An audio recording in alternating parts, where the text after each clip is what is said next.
Hello friends, welcome to this platform. स्वागत है आपका इस प्लेटफॉर्म में। तो आज का जो सेशन है वो जेटेट ईवीएस का सेशन है। ठीक है, तो आज का जो सेट होगा वो 28 सेट होगा। 27 सेट तक मैंने वीडियो अपलोड कर दिया था फ्रेंड्स। आप लोग चैनल में जा कर के प्लेलिस्ट में जाइएगा तो आपको 27 सेट तक मिल जाएगा। ठीक है, तो आप लोग ईवीएस का वीडियो ज़रूर देखिएगा। तो आज का जो सेट है 28 सेट है और हम लोग स्टार्ट करते हैं आज का क्लास। तो सबसे पहला क्वेश्चन है आज का, धूम्रपान से होने वाला प्रमुख रोग है। The major disease cause by smoking is तपेदिक यानी क्षय, ट्यूबरकुलोसिस, कैंसर। कौन सा कैंसर? फेफड़ों का यानी लंग्स कैंसर, अल्सर और अनिद्रा। ठीक है, इंसोमिया। ठीक है, तो इसका राइट आंसर जो होगा वो ऑप्शन नंबर ए होगा, तपेदिक यानी क्षय, ट्यूबरकुलोसिस। और ट्यूबरकुलोसिस को शॉर्ट फॉर्म में हम लोग टीबी भी कहते हैं। ठीक है, देखिए यहाँ पूछा गया है कि धूम्रपान से होने वाला प्रमुख रोग, तो ट्यूबरकुलोसिस जो होता है ना वो मुख्य धूम्रपान जो होता है ना मुख्यतः फेफड़ों में यानी कि जो जो फेफड़े में होते हैं ना उसको ट्यूबरकुलोसिस कहते हैं। ठीक है, और मुख का भी कैंसर होता है यानी कि माउथ कैंसर, ठीक है, यानी ट्यूबरकुलोसिस और माउथ कैंसर ये किससे होता है? ये होता है आपका वायरस से। किससे? वायरस यानी कि विषाणु से होता है ये बीमारी। ठीक है, और इसके अंतर्गत क्या होता है ना कि बॉडी के जो टिश्यूज़ हैं यानी कि उत्तक, बॉडी के जो टिश्यू यानी कि उत्तक जो होते हैं वो नष्ट होने लगते हैं। और क्या होते हैं, अगर कहीं भी बॉडी में घाव है या चोट लगी है उस जगह में घाव है तो वो क्या होता है, जल्दी भरता नहीं है। क्या होता है, वो बढ़ते रहता है। ये सब लक्षण है, इसलिए ऑप्शन नंबर ए जो बिल्कुल राइट आंसर है। अगला प्रश्न है, वायुमंडल में नाइट्रोजन गैस की प्रतिशत मात्रा होती है। The percentage of nitrogen gas in the atmosphere is 20.95%, 78.09%, 21% या 0.03%। तो इसका राइट आंसर जो होगा वो ऑप्शन नंबर आपका बी होगा, यानी कि 78.09%। ये होता है एटमॉस्फेयर में नाइट्रोजन गैस का प्रतिशत, यानी कि एटमॉस्फेयर में सबसे ज़्यादा जो गैस होता है वो होता है नाइट्रोजन गैस, इसका परसेंटेज सबसे ज़्यादा पाया जाता है। और 21 जो होता है वो होता है ऑक्सीजन का परसेंटेज। ठीक है, याद रखिएगा फ्रेंड्स, इसलिए ऑप्शन नंबर बी जो बिल्कुल राइट आंसर है। अगला प्रश्न है, विटामिन ए की कमी से होने वाला रोग है। The disease cause by deficiency of vitamin A is rickets, रतौंधी, स्कर्वी या क्वासिकोर। इसका राइट आंसर होगा ऑप्शन नंबर बी, रतौंधी यानी नाइट ब्लाइंडनेस। देखिए विटामिन ए की कमी से नाइट ब्लाइंडनेस नाम का बीमारी होता है, यानी कि इसमें क्या होता है, रात के टाइम में दिखाई नहीं देता है। ठीक है, और विटामिन ए का मुख्य सोर्स जो होता है ना, स्रोत यानी सोर्स, वो क्या होता है, वो होता है आपका गाजर। ठीक है, गाजर, टमाटर, मक्खन। ठीक है, उसके बाद मछली के लीवर का तेल, liver oil, fish liver oil. तो ये सब क्या होता है, विटामिन ए का क्या होता है, सोर्स होता है यानी स्रोत होता है। ठीक है, इसलिए ऑप्शन नंबर बी जो बिल्कुल राइट आंसर है। अगला प्रश्न है, विषमावस्था में स्वस्थ व्यक्ति की हृदय की प्रति मिनट धड़कन होती है। द हार्ट रेट पर minute of a healthy person at rest is 72, 70, 75 या 80। इसका राइट आंसर होगा ऑप्शन नंबर ए, 72, यानी कि जब कोई पर्सन रेस्ट मोड में हो। ठीक है, यानी कोई हेल्दी पर्सन, एक स्वस्थ व्यक्ति अगर रेस्ट मोड में हो तो उसका हृदय का जो धड़कन होता है प्रति मिनट वो कितना होता है, 72 बार, यानी 72 बार क्या करता है, वो धड़कता है। याद रखिएगा फ्रेंड्स। ठीक है, इसलिए ऑप्शन नंबर ए जो बिल्कुल राइट आंसर है। अगला प्रश्न है, प्राकृतिक एवं सामाजिक सांस्कृतिक पर्यावरण के बीच अंतःक्रिया का उदाहरण है। Which of the following an example of interaction between natural and socio culture environment. वनों की कटाई, शिकार, निर्माण कार्य, ये सभी। इसका राइट आंसर होगा ऑप्शन नंबर डी, यानी ये सभी, ऑल ऑफ दीज। देखिए वनों की कटाई, शिकार तथा निर्माण कार्य प्राकृतिक एवं सामाजिक सांस्कृतिक पर्यावरण के बीच क्या है, अंतःक्रिया का क्या है, उदाहरण है। इसलिए ऑप्शन नंबर डी जो बिल्कुल राइट आंसर है। अगला प्रश्न है, पर्यावरण अध्ययन की कक्षा में विद्यार्थियों में खोज से संबंधित दक्षताओं का विकास करने हेतु एक शिक्षक निम्न में से किसका चुनाव करेगा। To develop inquiry related skill among student in EVS class, a teacher will choose which of the following. पाठ्य पुस्तक को निर्धारित समय में पूरा करेगा, या ऐसा पाठ्य पुस्तक जिसे अधिकांश विद्यार्थी पसंद करें, या ऐसी पाठ्य वस्तु जो विद्यार्थियों के लिए महत्वपूर्ण हो, या ऐसी पाठ्य वस्तु जो विद्यार्थियों के दैनिक जीवन से जुड़ी समस्या हो। इसका राइट आंसर जो होगा ऑप्शन नंबर डी होगा, ऐसी पाठ्य पुस्तक जो विद्यार्थियों के दैनिक जीवन से जुड़ी समस्या हो। देखिए, पर्यावरण अध्ययन की कक्षा में विद्यार्थियों में खोज से संबंधित दक्षताओं का विकास करने हेतु एक शिक्षक को ऐसी समस्या का चुनाव करना चाहिए जो क्या हो, विद्यार्थियों के दैनिक जीवन से क्या हो, जुड़ा हो। ठीक है, इसलिए ऑप्शन नंबर जो डी है बिल्कुल राइट आंसर है। अगला प्रश्न है, विद्यालयीय शिक्षा में सही शिक्षक छात्र अनुपात है। The correct teacher student ratio in school education is 1:30, 1:40, 1:50, 1:60। इसका राइट आंसर होगा ऑप्शन नंबर ए, 1:30। देखिए, शिक्षण अधिगम प्रक्रिया में शिक्षक छात्र का अनुपात 1:30 होना चाहिए। ठीक है, शिक्षक अधिगम प्रक्रिया से छात्रों को अधिगम हेतु अवसर उपलब्ध कराने में छात्रों को वे सभी परिस्थितियां उपलब्ध करानी जानी चाहिए जिससे वह छात्र के स्वतंत्रता पूर्वक क्या हो, स्वतंत्रता पूर्वक क्या कर सके, समस्या हल कर सके। ठीक है, इसलिए ऑप्शन नंबर ए जो बिल्कुल राइट आंसर है। अगला प्रश्न है, मौसम के दृष्टिकोण से उष्णकटिबंधीय प्रदेश का प्रमुख लक्षण है। From a weather perspective the main characteristic of a tropical region is वर्ष भर गर्मी रहना, ठंड में अधिक ठंड एवं गर्मी में अधिक गर्मी, साल भर अधिक जाड़ा या ठंड, ठंड में कम ठंडी एवं गर्मी में हल्की गर्मी। इसका राइट आंसर जो होगा वो ऑप्शन नंबर ए होगा, वर्ष भर गर्मी रहना। ठीक है, देखिए, मौसम के दृष्टिकोण से उष्णकटिबंधीय प्रदेशों में वर्ष भर गर्मी रहना और इन प्रदेशों का मुख्य लक्षण होता है। ठीक है, इसका क्या होता है, ये मुख्य लक्षण होता है, याद रखिएगा। इसलिए ऑप्शन नंबर ए जो बिल्कुल राइट आंसर है।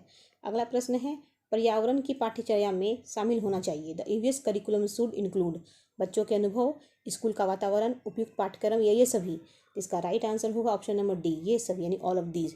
यानी कि देखिए, पर्यावरण के पाठ्यचर्या में बच्चों का अनुभव भी शामिल होना चाहिए, स्कूल का वातावरण भी होना चाहिए। ठीक है, या उपयुक्त पाठ्यक्रम भी होना चाहिए। ठीक है, इसलिए ऑप्शन नंबर डी जो बिल्कुल राइट आंसर है।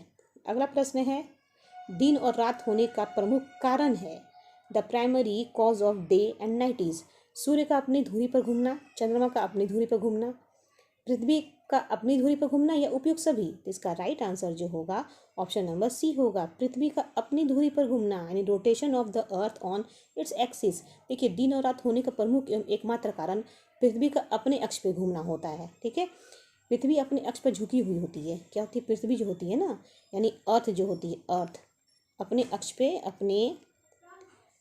अक्ष पे झुकी हुई होती है। ठीक है, ठीक है, इस कारण दिन एवं रात छोटे बड़े होते हैं। इस कारण क्या होता है, दिन और रात यानी डे और नाइट जो होता है वो छोटा और बड़ा होता है। अर्थात पृथ्वी का अपने अक्ष पर घूमने के कारण ही दिन और रात होना क्या होता है, संभव होता है। इसलिए ऑप्शन नंबर सी जो बिल्कुल राइट आंसर है। अगला प्रश्न है, बच्चों के सीखने के तरीके पर सबसे पहले अध्ययन करने वाले व्यक्ति थे। The first person the studies children's learning method were Jean पियाजे और एल एन बैदगोस्सी, जीन पियाजे और ब्रूनर, एल एन बैदगोस्सी और ब्रूनर, या ब्रूनर और स्पीयरमैन। तो इसका राइट आंसर होगा ऑप्शन नंबर ए, जीन पियाजे और एल एन बैदगोस्सी। देखिए, यहाँ पे पियाजे तथा बैदगोस्सी बच्चों के सीखने के तरीके पर सबसे पहले अध्ययन करने वाले क्या थे, मनोवैज्ञानिक थे। जिसमें पियाजे जो थे ना वो संज्ञानात्मक सिद्धांत और बैगोस्की जो थे वो सामाजिक विकास का सिद्धांत दिया था। ठीक है, इसलिए ऑप्शन नंबर ए जो बिल्कुल राइट आंसर है। अगला प्रश्न है, बच्चों के प्रतिदिन डायरी लिखने, मौसम दर्ज करने एवं उससे संबंधित प्रश्न पूछने पर बच्चों में किस कौशल का विकास होता है। Which skill is develop in childrens by daily diary writing, recording weather, the asking related question. अनुमान लगाने का कौशल, लेखन का कौशल, या संप्रेषण कौशल, या मापने का कौशल। इसका राइट आंसर जो होगा ऑप्शन नंबर सी होगा, संप्रेषण कौशल, यानी कम्युनिकेशन स्किल। देखिए, बच्चों में प्रतिदिन डायरी लिखने, मौसम दर्ज करने या उससे संबंधित प्रश्न पूछने पर बच्चों में संप्रेषण कौशल का क्या होता है, इस कौशल का विकास होता है। ठीक है, इसलिए ऑप्शन नंबर सी जो बिल्कुल राइट आंसर है। अगला प्रश्न है, अर्थशास्त्र की मूलभूत अवधारणा की समझ विकसित की जा सकती है। Understanding of basic economic concept can be develop by बाजार के रोल प्ले का आयोजन से करवाकर, या बैंक पोस्ट ऑफिस का भ्रमण करवाकर, या मूल्य जैसी अमूर्त धारणाओं को उदाहरणों द्वारा व्यक्त करके, या उपयुक्त सभी। इसका राइट आंसर जो होगा वो ऑप्शन नंबर डी होगा, उपयुक्त सभी होगा, यानी ऑल ऑफ दीज। देखिए, बाजार के रोल प्ले करवाकर, बैंक पोस्ट ऑफिस का भ्रमण करवाकर तथा मूल्य जैसी अमूर्त धारणाओं को उदाहरण द्वारा व्यक्त करके बच्चों में असार्थकी मूलभूत अवधारणा के समक्ष विकसित की जा सकती है। इसलिए ये बी और सी ये तीनों राइट आंसर है। ठीक है, इसलिए ऑप्शन नंबर डी जो है बिल्कुल राइट आंसर है। अगला प्रश्न है, पर्यावरण के अंतर्गत आते हैं विच of the following is included the environment. पेड़ पौधे, जीव जंतु, रिश्ते नाते, संस्कृति, मकान, सड़कें, पूजा स्थल, ये सभी। इसका राइट आंसर होगा ऑप्शन नंबर आपका डी, यानी कि ये सभी, ऑल ऑफ दिस। देखिए, पर्यावरण का तात्पर्य चारों तरफ का परिवेश। पर्यावरण का अगर हम बोलेंगे, पर्यावरण का तात्पर्य चारों तरफ का परिवेश। ठीक है, यानी वातावरण, जिसको हम लोग क्या कहते हैं, वातावरण, जिसमें हम घिरे हुए हैं। क्या हुए हम क्या हुए हैं, घिरे हुए हैं। इसके अंतर्गत पेड़ पौधा, जीव जंतु आएगा, रिश्ते नाते, संस्कृति आएंगे, मकान, सड़क और पूजा स्थल सभी आएगा। इसलिए ऑप्शन नंबर जो डी है बिल्कुल राइट आंसर है। अगला प्रश्न है, शारदा एक्ट का संबंध निम्न में से किससे है। The Sharda act is related to which of the following. बाल विवाह, दहेज प्रथा, बाल श्रम, या अनिवार्य शिक्षा। इसका राइट आंसर जो होगा ऑप्शन नंबर ए होगा, बाल विवाह यानी चाइल्ड मैरिज। देखिए, शारदा एक्ट जो है ना वो कब हुआ था, 1929 में, याद रखना है। इसका संबंध बाल विवाह से है, जिसमें विवाह के लिए लड़कों तथा लड़कियों की आयु का निर्धारण किया जाता है। किसका आयु का निर्धारण किया जाता है। इस एक्ट के द्वारा लड़कों की आयु कितनी होनी चाहिए, यानी बॉय की 18 और लड़कियों की, गर्ल की 14 तय की गई थी। इसलिए ऑप्शन नंबर ए है जो राइट आंसर है। अगला प्रश्न है, बच्चों के सीखने के अवसर प्रदान करने के लिए आप इनमें से क्या नहीं करेंगे। Which of the following will you not do to provide learning opportunities for childrens. बच्चों को समस्या सुलझाने के लिए प्रेरित करेंगे, या उनकी अवधारणात्मक संरचना को स्पष्ट करने में मदद करेंगे, या उन्हें सुझाव एवं संकेत देंगे जिससे वे नए ज्ञान सीखें, उन्हें सही उत्तर अच्छी तरह समझा देंगे। इसका राइट आंसर जो होगा वो ऑप्शन नंबर डी होगा, उन्हें सही उत्तर अच्छी तरह समझा देंगे। देखिए, शिक्षण अधिगम प्रक्रिया से छात्रों को अधिगम हेतु अवसर उपलब्ध कराने में छात्रों को वे सभी परिस्थितियाँ उपलब्ध करानी जानी चाहिए जिससे छात्र क्या हो, इंडिपेंडेंट समस्या यानी कि स्वतंत्रता पूर्वक समस्या को क्या कर सके, हल करने में प्रेरित हो। छात्रों को सही उत्तर समझा देंगे ताकि वे अधिगम के लिए क्या हो, प्रेरित नहीं होंगे। इसलिए ऑप्शन नंबर यहाँ पे जो डी है राइट आंसर है, यहाँ पे नहीं करेंगे के लिए डी नंबर ऑप्शन सही है। अगला प्रश्न है, बच्चों को समाजीकरण का पहला पाठ कहाँ से प्राप्त होता है। From where does a child receive the first lesson of socialisation. परिवार से, या विद्यालय से, या सांस्कृतिक केंद्र से, या धार्मिक केंद्र से। इसका राइट आंसर है ऑप्शन नंबर ए, परिवार से, यानी फ्रॉम फैमिली। देखिए, परिवार बालक का क्या है, पहला विद्यालय है। ठीक है, माना जाता है जहाँ वो अनौपचारिक शिक्षा, कौन सा शिक्षा, अनौपचारिक शिक्षा ग्रहण करता है, तथा समाजीकरण की प्रक्रिया को शुरुआत भी परिवार से ही होती है। ठीक है, इसलिए परिवार को समाजीकरण की प्राथमिक पाठशाला भी कहा जाता है। इसलिए ऑप्शन नंबर ए जो बिल्कुल राइट आंसर है। अगला प्रश्न है, प्रोटीन का सर्वोत्तम स्रोत है। The best source of protein is दूध, मांस, सोयाबीन या अंडा। इसका राइट आंसर है ऑप्शन नंबर सी, सोयाबीन। ठीक है, देखिए, प्रोटीन शरीर की जो अत्यंत महत्वपूर्ण आवश्यकता होती है, इसी के कारण शरीर में नए टिश्यूज़ का फॉर्मेशन होता है। क्या होता है, न्यू टिश्यू का नए उत्तक का फॉर्मेशन होता है, उत्तक का। ठीक है, उत्तक बनता है नया। ठीक है, इसी के कारण शरीर में नए उत्तकों का निर्माण होता है, उसका मरम्मत होता है। इसकी कमी से क्या होता है, अगर प्रोटीन की कमी हो जाएगी, इसकी कमी हो जाएगी तो कौन सी बीमारी होगा, क्वाशीकोर, यानी जिसको हम लोग क्या कहते हैं, सूखा रोग कहते हैं, सूखा रोग। ठीक है, सूखा रोग हो जाएगा बॉडी में, खासकर बच्चों में। तो सोयाबीन प्रोटीन का सर्वोत्तम स्रोत माना जाता है, और सोयाबीन में 42% प्रोटीन होता है, सबसे ज़्यादा। इसलिए ऑप्शन नंबर सी जो बिल्कुल राइट आंसर है। अगला प्रश्न है, पारिस्थितिकी पर्यटन सहायता करता है। इको टूरिज्म हेल्प इन, पर्यटकों को चिड़ियाघरों और वनस्पति विज्ञान उद्यानों की तरफ आकर्षित करने में, या प्रदूषण करने वाले ईंधनों का प्रयोग कम करने में, या पर्यटन के लिए सड़कों का विकास करने में, या जैव विविधता की देखभाल करने में। इसका राइट आंसर होगा ऑप्शन नंबर डी, जैव विविधता की देखभाल करने में, यानी कि कंजर्विंग बायोडाइवर्सिटी। देखिए, पारिस्थितिक पर्यटन दो शब्द से मिलकर बना है, पारिस्थितिकी और पर्यटन। पारिस्थितिकी के अंतर्गत आवास और पर्यावरण का अध्ययन किया जाता है। इसके अंतर्गत क्या किया जाता है? आवास और पर्यावरण का अध्ययन किया जाता है। यह पर्यटन के पर्यावरणीय यानी जैव विविधता सहित और सामाजिक लाभों को बढ़ाने में महत्वपूर्ण भूमिका निभाता है। इसके साथ साथ यह देश के अतिरिक्त विकास में भी सहायता करता है। इसलिए ऑप्शन नंबर डी जो बिल्कुल राइट आंसर है।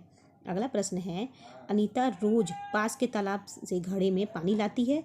पानी लाने के बाद वो हमेशा उससे फिटकरी का छोटा सा टुकड़ा डाल देती है, जिससे कि ठीक है पानी को मृदु किया जा सके, पानी में उपस्थित रोगाणु को मारा जा सके, या पानी में उपस्थित हल्के निलंबित उपद्रवों को अवसादित किया जा सके, या पानी में उपस्थित गंदगी नीचे बैठ सके। इसका राइट आंसर होगा ऑप्शन नंबर सी, पानी में उपस्थित हल्के निलंबित उपद्रवों को क्या करना चाहिए? अवसादित किया जा सके। देखिए, ग्रामीण क्षेत्रों में प्राय जल को शुद्ध करने के लिए फिटकरी का उपयोग किया जाता था। किसका? फिटकरी का। ग्रामीण क्षेत्रों में, कहाँ पे? गांव में, यानी गांव वाले क्षेत्र, गांव क्षेत्र में, याद रखिएगा। ठीक है, फिटकरी पानी में उपस्थित हल्के निलंबित उपद्रवों को क्या करता है? अवसादित कर देता है। इस प्रक्रिया द्वारा जल पीने लायक होता है। जल क्या होता है? ये जल पीने लायक हो जाता है। इसलिए ऑप्शन नंबर सी जो बिल्कुल राइट आंसर है। अगला प्रश्न है, निम्नलिखित में से ओजोन गैस के विषय में सही जानकारी चुनिए। ओजोन गैस की परत तापमंडल में स्थित है। यह गैस सूर्य की परावैंगनिक किरणों से हमारी रक्षा करती है। वायुमंडल में ओजोन की मात्रा केवल 0.00002% है, या ओजोन की मात्रा में 1% की कमी होने पर 2% परावैंगनिक किरणों की पृथ्वी पर आने लगती है। ठीक है, तो यहाँ पे ऑप्शन दिया हुआ ए बी सी में, ए में दिया है 1 2 3, बी में दिया 2 3 और 4, सी में दिया है 4 1 और 2, डी में दिया है 1 2 3। तो यहाँ पे ऑप्शन के अकॉर्डिंग जो आंसर होगा वो ऑप्शन नंबर आपका डी होगा, यानी 1 2 3 4, यानी कि ये चारों होगा 1 2 3 4, यानी कि ओजोन गैस की परत समतापमंडल में स्थित है, बिल्कुल सही। सूर्य की परावैंगनिक किरणों से हमारा रक्षा करती, बिल्कुल सही। वायुमंडल में ओजोन की मात्रा केवल 0.00002% बिल्कुल सही। ओजोन की मात्रा में 1% की कमी होने पर 2% परावैंगनिक किरण पृथ्वी पर आने लगती है, बिल्कुल सही। इसलिए ऑप्शन नंबर जो आपका डी है वो बिल्कुल राइट आंसर है। ठीक है, यानी ऑप्शन में 1 2 3 और 4 स्टेटमेंट चारों सही है। अगला प्रश्न है, विद्यार्थियों में श्रम की भावना उत्पन्न हेतु क्या करेंगे?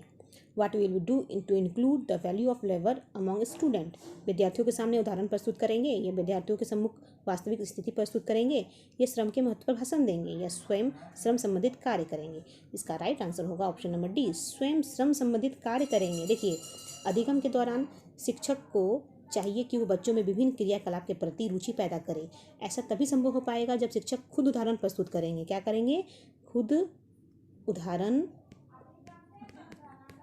प्रस्तुत करेंगे। ऐसे में शिक्षक द्वारा स्वयं संबंधित कार्य या स्वयं श्रम संबंधित कार्य करेंगे, तभी ये लाभदायक होगा। इसलिए ऑप्शन नंबर डी जो बिल्कुल राइट आंसर है। अगला प्रश्न है, पर्यावरण के संबंध में निम्न में से कौन सा कथन असत्य है? पूछ रहा है। Which of the following statement regarding environmental in false? जैवमंडल पर्यावरण के अध्ययन की आधारभूत इकाई है। जैवमंडल में भौतिक एवं जैविक तत्व दोनों ही विद्यमान है। हरे पौधे अपने मृत अवयव को अपघटित कर सकते हैं। अपघटक जीव अपना भोजन स्वयं नहीं बना पाते। इसका राइट आंसर होगा ऑप्शन नंबर आपका सी, हरे पौधे अपने मृत अवयव को अपघटित कर सकते हैं। देखिए, पर्यावरण से अभिप्राय है पृथ्वी पर पाए जाने वाले भूमि, ठीक है, भूमि, जल, वायु, पेड़ पौधे एवं जीव जंतु का समूह जो हमारे चारों ओर क्या है? विद्यमान है। पर्यावरण में जैविक और अजैविक घटक आसपास के अंतर्क्रिया करते हैं, और इसमें अपघटक स्वयं अपना भोजन नहीं बनाते हैं। जैवमंडल पर्यावरण के अध्ययन की आधारभूत इकाई होती है। क्या होती है? जैवमंडल आधारभूत इकाई होती है। ठीक है, जैवमंडल। इसलिए ऑप्शन नंबर सी जो बिल्कुल राइट आंसर है इस क्वेश्चन के अकॉर्डिंग, क्योंकि यहाँ पूछा है कथन असत्य पूछा है। ठीक है, इसलिए ऑप्शन नंबर सी जो बिल्कुल राइट आंसर है। अगला प्रश्न है, निम्न में से किस कथन के लिए आप सर्वाधिक सहमत है? Which of the following statement do you most agree with? योग्यता एवं प्रयास कभी भी निष्फल नहीं होते। जो होना होता है वही होगा, चाहे हम कुछ भी करें। प्रयास का फल से कोई संबंध नहीं है, क्योंकि सभी प्रयास करने वाले सफल नहीं होते। फल को प्रयास के अतिरिक्त अन्य कारक प्रभावित करते हैं, जो प्रयास से भी अधिक महत्वपूर्ण है। इसका राइट आंसर होगा ऑप्शन नंबर ए। योग्यता एवं प्रयास कभी भी निष्फल नहीं होते हैं। फल मिलने के बाद विलम्ब हो भले ही हो। ठीक है, इसलिए ऑप्शन नंबर ए जो बिल्कुल राइट आंसर है। देखिए, यहाँ बोला गया है कि बशर्ते फल मिलने में विलम्ब भले ही क्यों न हो, अतः कथन जो है नकारात्मक की ओर ले जाते हैं, जो अधिगम प्रक्रिया में शिक्षार्थियों के लिए अनुकूलन नहीं है। यहाँ पूछ रहा है कि किस कथन से आप सर्वाधिक सहमत है, तो सहमत है हम ऑप्शन नंबर ए से। देखो, दिए गए कथन में ए में सर्वोत्तम होता है कि देखिए, जो कि योग्यता एवं प्रयास में कभी भी निष्फल नहीं होते, बशर्ते फल मिलने में विलम्ब भले ही क्यों न हो। अतः कथन जो होता है ना, नकारात्मक की ओर ले जाते हैं, जो अधिगम प्रक्रिया में शिक्षार्थियों के लिए अनुकूलन नहीं है। इसलिए ऑप्शन नंबर ए जो बिल्कुल राइट आंसर है। अगला प्रश्न है, मानव जीवन के लिए आवश्यक वस्तुओं, गैस, ईंधन आदि को पर्यावरण विषय में सम्मिलित करने का मुख्य कारण है। The main reason for including essential items, gases, fuels etc for human life in environmental studies. संसाधन संरक्षण के लिए, या संसाधन उपलब्धता जानने के लिए, या संसाधन नष्ट करने के लिए, संसाधन उपयोग पर रोकथाम करने के लिए। इसका राइट आंसर होगा ऑप्शन नंबर ए, संसाधन संरक्षण के लिए, यानी फॉर रिसोर्स कंजर्वेशन। देखिए, संसाधन संरक्षण के दृष्टिकोण से मानवीय आवश्यक वस्तु को पर्यावरण अध्ययन के विषय में शामिल किया जाना बहुत ज़्यादा लाभदायक होता है, क्योंकि इससे आम नागरिक के साथ साथ शिक्षार्थियों को भी आवश्यकता होती है, जैसे कि गैस का, ईंधन का आदि के विषय में जागरूकता आती है, जो लाभकारी सिद्ध होता है। इसलिए ऑप्शन नंबर ए जो बिल्कुल राइट आंसर है। अगला प्रश्न है, स्वनिर्मित उपकरणों का सामाजिक महत्व इस बात पर निहित है कि the social significance of self made instruments lines in the fact that. इनमें छात्रों के श्रम की महत्ता के प्रति अंदर की भावना विकसित होती है। ये समाज के लिए उपयोगी है, ये सामाजिक दृष्टि से महत्वपूर्ण है, ये समाज उन्हें सम्मान प्रदान करता है। इसलिए ऑप्शन नंबर ए जो बिल्कुल राइट आंसर है। उनमें यानी उनसे छात्रों में श्रम की महत्ता के प्रति आदर की भावना विकसित होती है। देखिए, स्वनिर्मित उपकरण या खुद के द्वारा निर्मित संपत्ति की अधिगम के द्वारा महत्व सिर्फ शिक्षार्थियों की उपयोगिता पर निर्भर करती है। वैसे किसी भी वस्तु की सामाजिक महत्व इनमें से है, उनसे छात्रों में उसकी महत्ता के प्रति आदर की भावना विकसित होती है या नहीं। इसलिए ऑप्शन नंबर ए जो बिल्कुल राइट आंसर है। अगला प्रश्न है, निम्न में से कौन सा वाक्य शैक्षिक भ्रमण से संबंधित नहीं है, पूछ रहा है। Which of the following statement is not related the education excursion. विद्यार्थी को ज्ञान के धरातल पर ले जाता है। विद्यार्थी पर्यावरण के नियमों का सार वैज्ञानिक रीति में से समझने लगता है, या अपनी धारणाओं के आधार पर सत्य की खोज करता है, या केवल आनंद की अनुभूति करता है। इसका राइट आंसर होगा ऑप्शन नंबर डी, केवल आनंद की अनुभूति करता है। देखिए, शैक्षणिक भ्रमण शिक्षार्थियों यानी स्टूडेंट्स के लिए कई प्रकार के लाभकारी होता है। इसमें प्रश्न के प्रथम 3 कथन, जैसे विद्यार्थियों की ज्ञान के धरातल पर ले जाना, विद्यार्थियों की प्रकृति के नियम का सार वैज्ञानिक रीति समझने लगता है, और अपनी धारणाओं के आधार पर सत्य की खोज करता है। किसकी खोज करता है? सत्य की खोज करता है। ठीक है, इसलिए कथन जो डी है वो बिल्कुल राइट आंसर है। इसलिए ऑप्शन नंबर डी सही होगा। अगला प्रश्न है, पके हुए चावल रेफ्रिजरेटर में अपेक्षाकृत लंबे समय तक परिरक्षित किए जा सकते हैं, क्योंकि cooked rice can be preserve in a refrigerator for a relatively longer time because. Refrigerator में कुछ ऐसे रसायन होते हैं जो रोगाणु को नष्ट कर देते हैं। कम तापमान पर रोगाणु निष्क्रिय हो जाते हैं। रोगाणु कम तापमान पर नष्ट हो जाते हैं। कम तापमान पर भोजन का नमी तत्व घट जाता है। तो इसका राइट आंसर जो होगा वो ऑप्शन नंबर बी होगा। कम तापमान पर रोगाणु क्या हो जाते हैं? निष्क्रिय हो जाते हैं, यानी इनएक्टिव हो जाते हैं। देखिए, रेफ्रिजरेटर में पके हुए चावल को सुरक्षित रहने का सबसे प्रमुख कारण वहाँ के रोगाणुओं को क्या इनएक्टिविटी है, लेकिन वो इनएक्टिव रहता है, निष्क्रिय रहता है। ऐसा इसलिए क्योंकि कम तापमान पर रोगाणु नहीं पनपते हैं। ठीक है, और कम तापमान पर चावल की अतिरिक्त नमी में भी कमी आती है, और उसमें खराब होने का खतरा नहीं रहता है। इसलिए ऑप्शन नंबर बी जो बिल्कुल राइट आंसर है। अगला प्रश्न है, हमें अपना भोजन निम्न में से किसके अनुसार खाना चाहिए? According to which of following should we eat our food? पसंद के अनुसार, या भूख के अनुसार, या पेट के आकार के अनुसार, या शरीर के लिए पोषक तत्वों की आवश्यकता के अनुसार? तो इसका राइट आंसर होगा ऑप्शन नंबर डी, शरीर के लिए पोषक तत्वों के अनुसार हमें अपना भोजन करना चाहिए। ठीक है, अगला प्रश्न है, पोलियो रोग वे होते हैं जो एक से दूसरे व्यक्ति को जल, वायु, भोजन आदि से लगते हैं, एक दूसरे व्यक्ति को स्पर्श मात्र से लगते हैं, एक दूसरे व्यक्ति को रक्त बढ़ाने से लगते हैं, विषाणुओं द्वारा लगते हैं? तो इसका राइट आंसर होगा ऑप्शन नंबर डी, विषाणुओं द्वारा, यानी वायरस के थ्रू पोलियो रोग होता है, याद रखना है। यानी कि इन्फेक्टेड यानी संक्रामक रोग जो कारक होता है, उसका फैक्टर होता है जीव का संचारण, यानी कि जैसे कि दूषित भोजन करना, जल या वायु के द्वारा होता है। जैसे पोलियो एक क्या है, विषाणु जनित रोग है। ठीक है, ये वायरस से होने वाला एक बीमारी है। पोलियो माइलेटिस विषाणु द्वारा होता है। कौन सा विषाणु? माइलेटिस वायरस के द्वारा ये होता है। इससे प्रभावित होने वाले अंग तंत्रिका तंत्र है, और इससे कौन सा बॉडी डैमेज होता है? न्यूरॉन, यानी कि तंत्रिका तंत्र, न्यूरॉन सिस्टम ये प्रभावित होता है। क्या होता है? प्रभावित होता है। इसलिए ऑप्शन नंबर जो डी है वो राइट आंसर है। तो फ्रेंड्स, आज का सेशन यही समाप्त होता है। वीडियो अच्छा लगे तो वीडियो में कमेंट जरूर कीजिएगा, लाइक कीजिएगा, शेयर कीजिएगा और चैनल को सब्सक्राइब जरूर कीजिएगा। ठीक है फ्रेंड्स, तो आज के लिए इतना ही। Take care and bye.